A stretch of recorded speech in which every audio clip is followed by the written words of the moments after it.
200 kirolari prest goizeko 11:30 Azkoitiko Plaza Berrin bertako 10.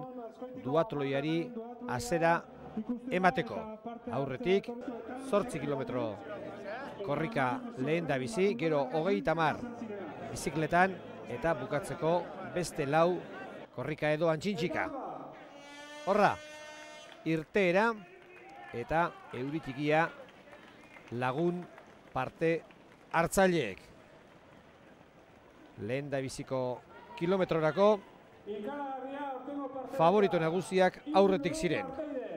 Alex Fernández, David San Martín, Patxi Urizar, Juan Carlos Valdivieso, Sergio Gómez, Kepa Ruiz, Joseba Plaza, Ander Agirre, Jurgi Etxeandia eta Raúl Amatriain izan dira lehen da biziko postu horietan Azkoitiko kaleetan. Korrika egin beharreko ibilbidea, Biurgonez Josia, Labaina lurra, baina hala ere oso erritmo politean egin dituzte estreineko 8 kilometro horiek.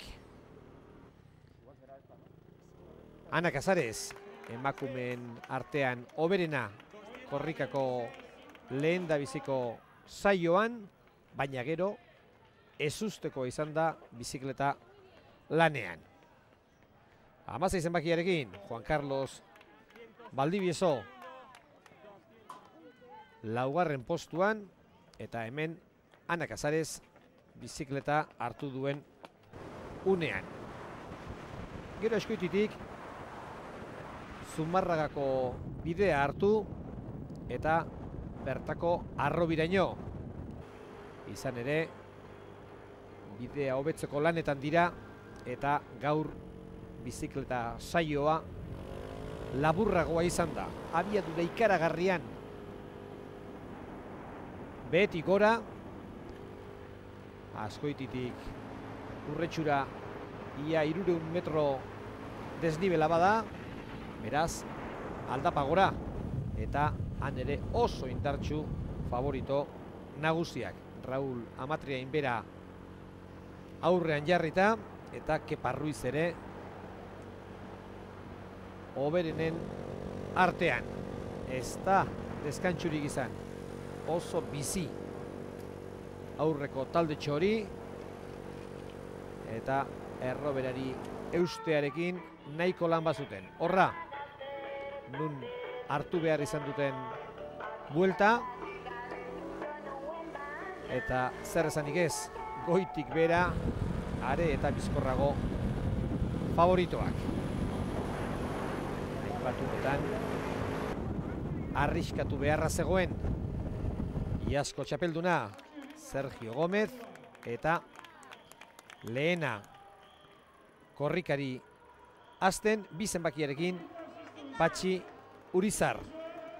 Etzen alderik ordea, eta azken 4 kilometrotan hoberena Raúl Amatriain naparra izan da.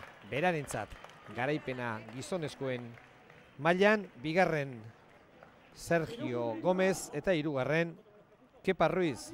Naparrak indarrak neurtzen jakindu. Y bueno, he ido cogiendo a la gente poco a poco y al final ya me he visto solo y bien, muy bien. Eso no te gusta. Emakumeen mailan esan bezala ezustekoa Lucia Garate izan da hoberena, Ana Casaresek bigarren bukatu du eta hirugarren Gurutze Frades izan da. Korrikan ondo sentitu naiz, hor neraman Ana, denbora osoan, 40 metrotara, 50 metrotara, eta azkenean transizioan harrapatu diogu. Indarra behar zen lehenengo repetxotan, euki dut eta bera gelditu da. Talde hon harrapatu du bizikletan eta taldeko lana egiten lortu dugu garaipena azkenean. Beraz, emakumeen mailan Lucia Garate, Ana Casares eta Gurutze Frades hoberenak, eta gizonezkoen mailan berriz Raúl Amatriain, Sergio Gómez eta Kepa Ruiz. Gipuzkoako duatloi motzeko txapelketa ere jokatu da, eta hoberenak Lourdes Oyarzabal eta Patxi Urizar izan dira. Podiumean ez da Victor Hugo izan, baina dudarik gabe angoian egon denak adina meritu badu.